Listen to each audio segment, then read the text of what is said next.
DIY number 1. I purchased this little piece of wood here from the Dollar Tree. No, Dollar General, I'm sorry. And I'm just going in with the Color of Plaster by Waverly. And I'm just giving this one good coat of paint. And I cover the front, sides, and back as well. Guys, I'm super excited to be participating in this challenge today. I really love it when Corie does these mini challenges, and we'll talk a little bit more about that later on in the video. Okay, on to the next step here in a second. All right. Okay. Well, I really want to get this covered. Here we go. Have this little metal word that I picked up from the Dollar Tree, and I went in first and I scratched it up with some sandpaper so that it would hold the paint. Here I am using just this little sponge, and I'm going in with the color Concord Grape by Apple Barrel. This is the perfect purple, I think, for Halloween. It took 2 or 3 coats of paint for this. Okay, now I got the word glued on there, and I'm going around now with just some puff paint, just making some little squiggly lines, just to add a little bit more interest to this piece. And on my Halloween decor thus far, I've been trying to keep it, kid friendly as much as I possibly can. I babysit my little granddaughter, and she adores this stuff, and I didn't really want to spook her out, with something too scary. But I think she'll enjoy this piece. Now we're going on. I've got these little wooden black cats that I picked up from the Dollar Tree. I'm painting it in the color Ink by Waverly, and I will be doing the front and back. I'll be painting 2 of these little cats. And I think theirs are so adorable.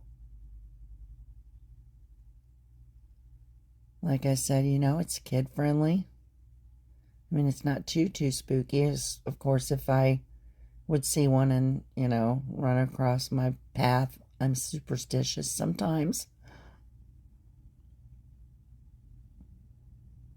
Okay, just making sure it gets a complete coverage all the way around, even on the edges.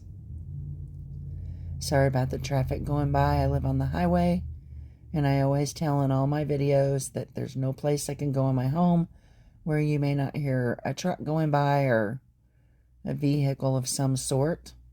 But we'll just work through it. Okay, I got this little kitty here, and I'm going in with puff paint. I'm trying to make it some eyes.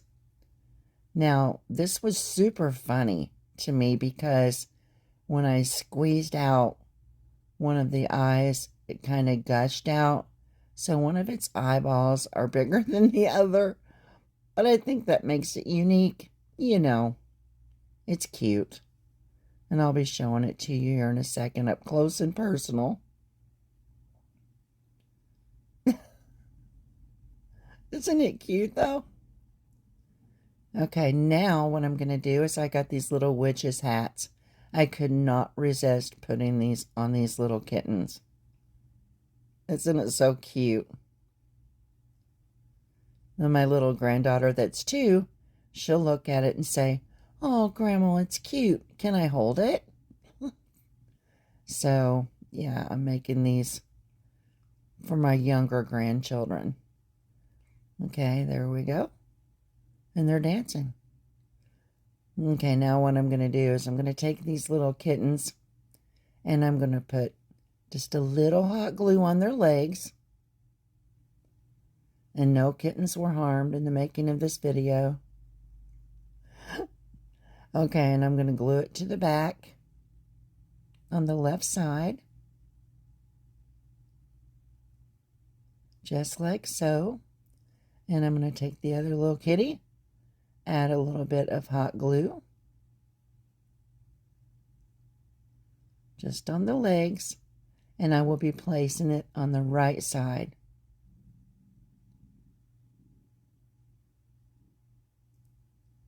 This little project's finished, guys.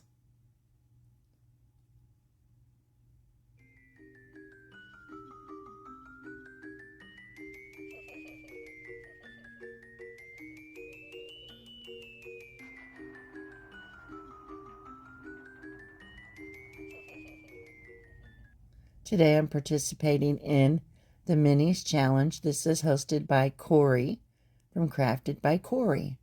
I have left her channel link as well as the playlist link in the description box below.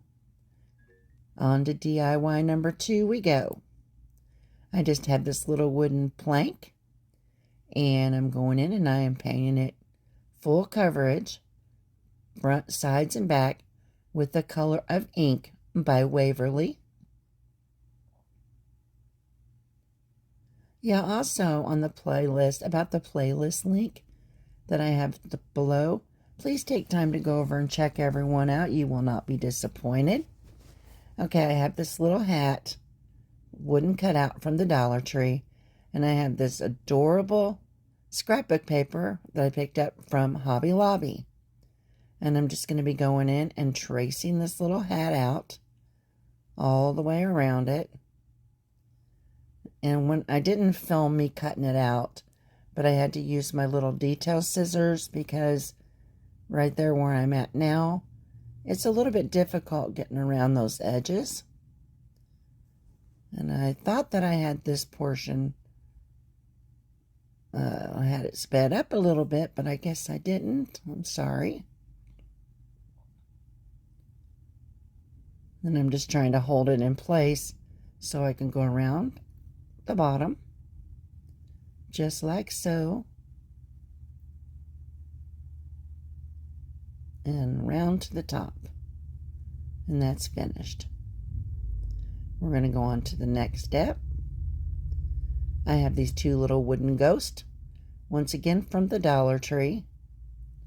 I think just about every one of my projects, or every one of my supplies here, is from the Dollar Tree, except for a few that are from the Dollar General. But nothing I used, I don't think, was over $1 or $2.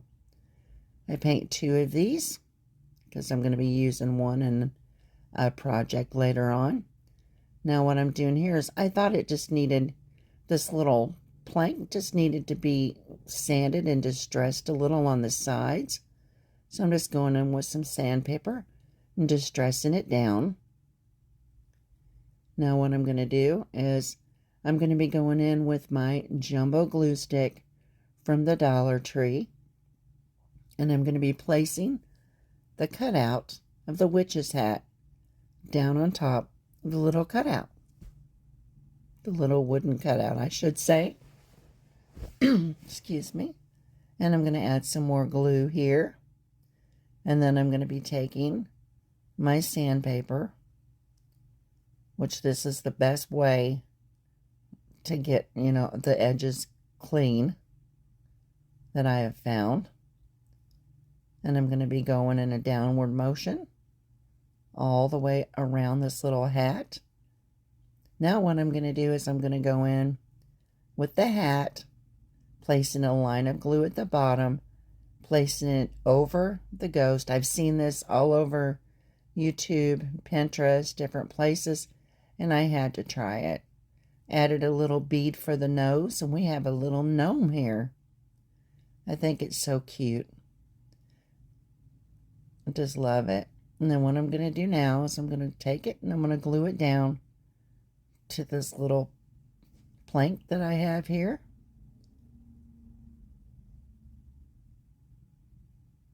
Here I am trying to pull off the glue gun strings. I'm sorry about that.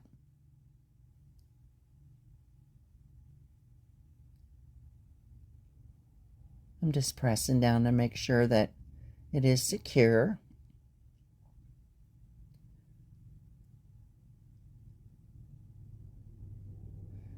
And we have my next step here. I actually took some ribbon and I just laid down some yarn on it. I glued it across there. And now what I'm going to do is, I'm just going to trim it up a little. And I'm going to give this little gnome some hair. That's what it's needing.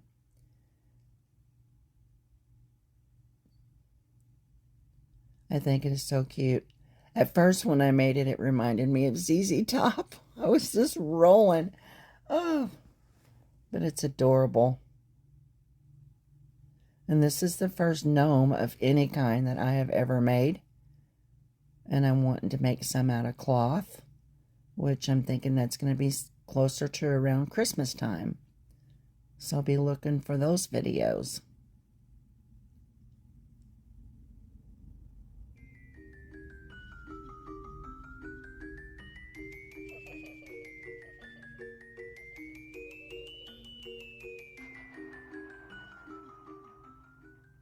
DIY number 3.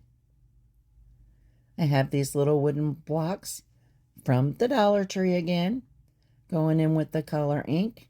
I will be painting all the sides of these blocks, all 3 of them, with the same color of ink. And it only took 1 coat of paint. I was pleased with that because I'm almost out of the ink. Got to make another run to the store to get some. Now I have these little stickers from the Dollar Tree, and I'm going in and I'm going to spell out the word boo. Now they did want to hang over the top just a little bit, so I did have to go in and trim them down some, but it wasn't no big deal. It wasn't noticeable. And I just love working with these little stickers. Now what I'm going to do here, I'm making another gnome using a different kind. I used a different kind of scrapbook paper. And I'm just adding it on to the ghost, the little hat, and then another nose. You know, I didn't have any solid beads that didn't have holes in them. But I just thought to myself, okay, that's his nostrils. Sorry, I can't help it. And here I am adjusting his nose. It was a little crooked. And I'm going to be going in with a generous amount of hot glue because I want them to stay together, and I'm piecing these together. This is perfect for a tier tray, but if you didn't want to use it for a tier tray, you could use it for a shelf sitter. Little hot glue at the bottom of the little gnome right there. Placing it on the back of these 3 little blocks. And here we go with my Spanish moss that I add to a lot of projects. I don't really care to using it. You know, it gets messy, but I like the look of it. Making sure I get that all covered.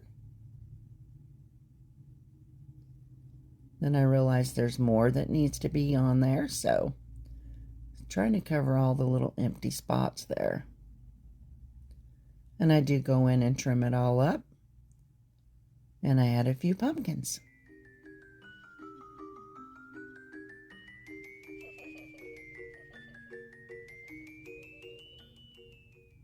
DIY number 4. Of course, you've seen these pumpkins probably all over the place from Dollar Tree. And I'm just squeezing out some paint here. I usually do not do that because, you know, I'm very thrifty with my paint. But it just did not want to come out right. And plus, I didn't have anything to squeeze it out on. Okay, so I'm just covering this pumpkin inside and out with the purple. It's Concord Grape, I should say, by Apple Barrel.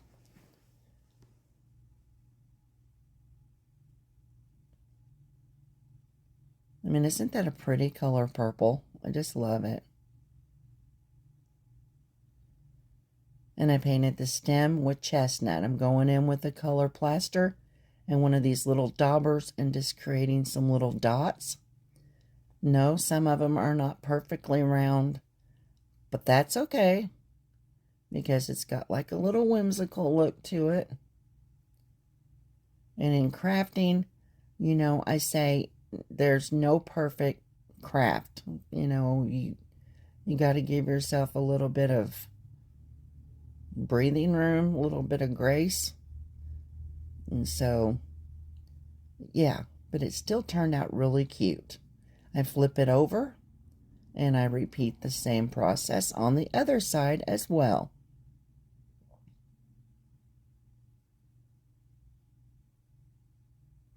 Now what I'm doing here is I have some black puff paint, and I'm just going in here and just giving some squiggly lines just in different places. Once again, just to give it a little bit more interest. And I added a little tea light candle in it for the final reveal. This was super simple.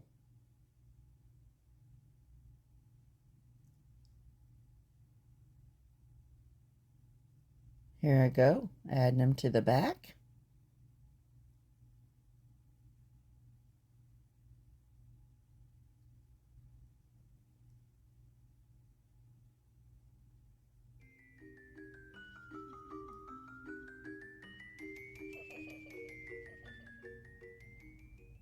DIY number 5. I have this little jack-o'-lantern cutout that I picked up from the Dollar Tree. I'm going in with the color of orange and just giving this a complete coverage. And hey guys, if you've made it with me this far, thank you so much. I really appreciate it. And I ask, if you've not yet become a member of my YouTube family, you would consider subscribing.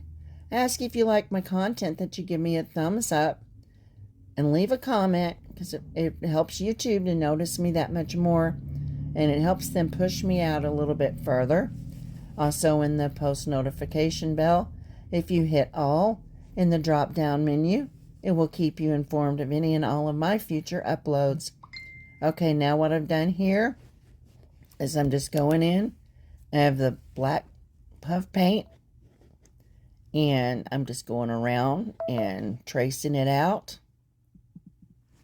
Tracing the eyes, the nose, and the mouth. I had to do it with 2 hands because I have a little bit of a problem with shaky hands. And so I'm just trying to steady it here.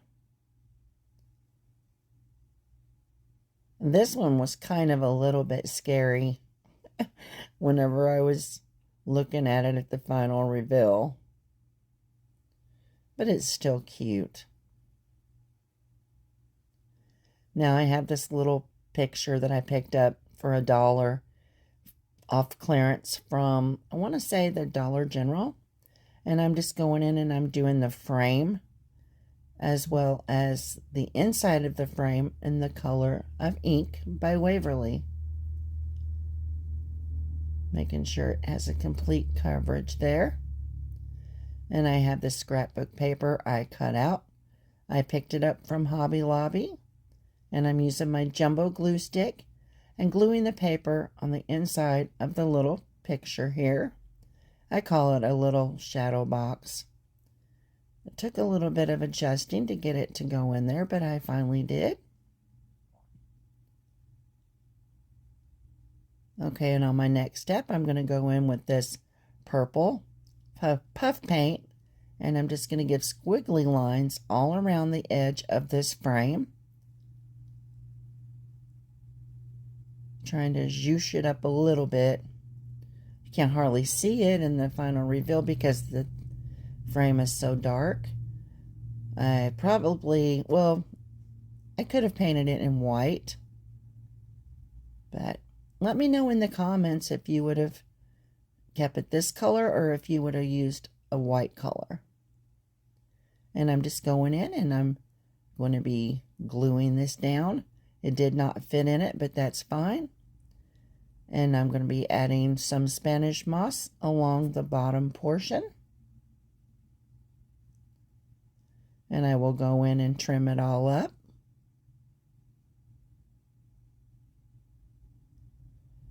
I had to add more at the top because it kept wanting to lift on me.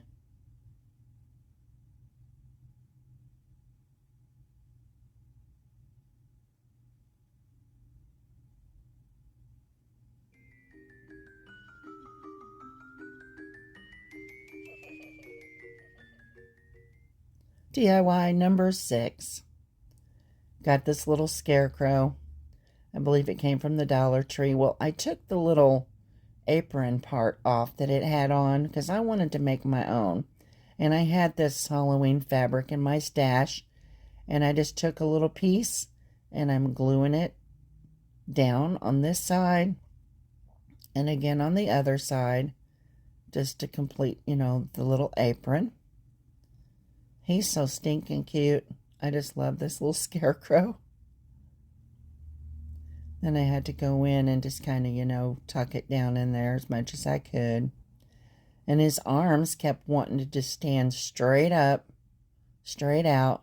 So I had to glue his little arms down to his side. I'm sorry, little scarecrow. Oh, goodness. And then the other one's getting glued down as well. And I had to go in and add a Jenga block or two to the back because he just kept wanting to stiffen out and not sit down on that little bale of hay. Added some hot glue, glued his legs down as well. Like I said, I went in and added a little block to the back to hold him in place. This is my final DIY, and I will be showing him all of my projects, how I have it sitting on my tiered tray. Thank you all for stopping by. You have a blessed and wonderful day.